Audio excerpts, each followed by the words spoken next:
Scan now. Meet Sovi, your new AI study buddy. Calculus limits can be tricky, but this quick method will help you crush any indeterminate form problem in under 60 seconds. Let us dive right in. First, check the limit as x approaches 0. Plugging in 0 gives 0 over 0, which is an indeterminate form. This confirms we can apply L'Hopital's rule to solve it. Now differentiate the numerator and denominator separately. The derivative of 2x minus sine x is 2 minus cosine x, and the derivative of 2 sine x is 2 cosine.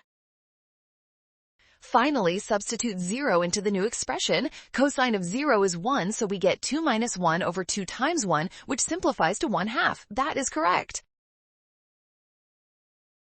Nailed it! Scan the code. You can learn better with Sovi. Avoid ignoring 0 over 0, and always remember to use L'Hopital and check cosine 0.